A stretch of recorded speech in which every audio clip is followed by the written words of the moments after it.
सुनहरा अंडा और मादा कबूतर। जंगल में एक पेड़ पर एक मादा कबूतर रहा करती थी। उसने अपने घोंसले में अंडे दिए थे। सारे अंडे तो सफेद रंग के ही थे, पर उनमें एक सुनहरा अंडा था। यह देख मादा कबूतर पहले तो हैरान हुई, पर फिर उसने सोचा कि सुनहरा अंडा भी तो उसी के पेट से निकला है, इसीलिए उसने बाकी अंडों के साथ उसका भी ध्यान रखना शुरू किया।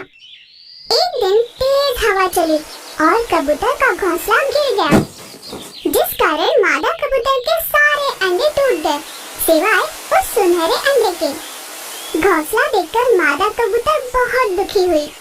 हे भगवान, मैंने कितनी मुश्किल से अपना घोंसला बनाया था, जिसमें मेरे अजन्मे बच्चे थे।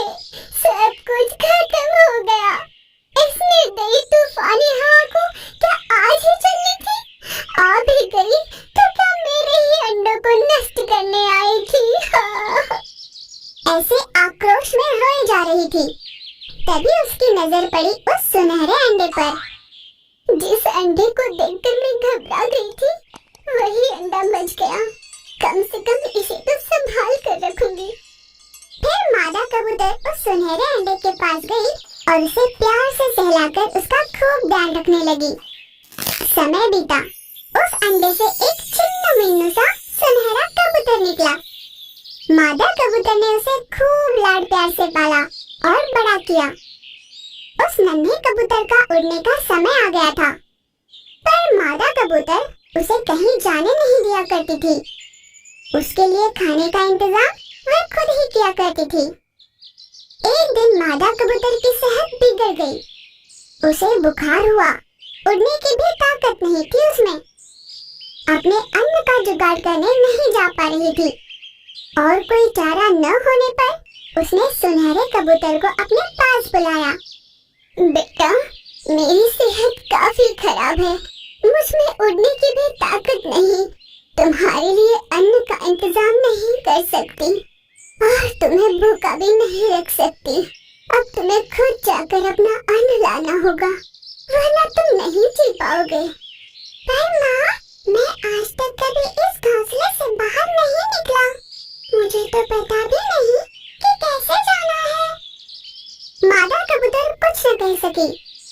वह अपने बेटे को भूखा नहीं देख पा रही थी। जाने की स्थिति में न होते हुए भी मादा कबूतर के पास और कोई चारा नहीं था। वह बड़ी मुश्किल से बाहर गई और अपने बच्चे के लिए अन्न ले आई। अपनी माँ के क्षीण होती हालत में भी उसे बाहर जाना पड़ा। ये देख सुनहरे कबूतर को बहुत दुख हुआ। उसने रोते हुए अपनी माँ से कहा, माँ, मुझे माफ कर दो, मुझे खुद से ही नफरत हो रही है। तुम्हारी इतनी सेहत खराब है, तुम उड़ने की हालत में भी नहीं, फिर भी मैं भूखा ना रहूं, इसलिए तुम पीड़ा में रहते हुए भी मेरे लिए खाना लाई। मैंने आपकी सेहत की सोची भी नहीं। आज अगर मैं कहीं नहीं जा पा रहा, किसी काम का नहीं रहा, तो इसका कारण आपका हद से ज्यादा लाड प्यार ही है माँ। ये आज मैं समझ गया हूँ। मेरी भी समझ में ये बात अभी आई है बेटा। तुम ऐसे ही रहे तो भविष्य में तुम्हारा क्या होगा, ये सोच सोच कर मुझे डर सा लगने लगा है। माँ, जब मेरे पंख नहीं थे तब तुम्हारा मेरे लिए अन्न लाना अनिवार्य था, पर अब तो मेरे पंख हैं, मैं उनका इस्तेमाल नहीं करूँगा और भैंसे घोंसले में बैठा रहूँगा, तो ये सही नहीं होगा। ये मैं अच्छे से समझ गया हूँ, इसीलिए मैंने सोच लिया है कि अब से अन्न लाने के लिए मैं ही जाया करूँगा और तुम घर पर आराम करोगी। बहुत बढ़िया बेटा, कम से कम इस कारण तुझमें हिम्मत तो आई। उस दिन से कबूतर हर रोज बाहर जाकर अपनी माँ के लिए और खुद के लिए अन्न का इंतजाम करने लगा। मादा कबूतर इस बात से बहुत खुश हुई थी।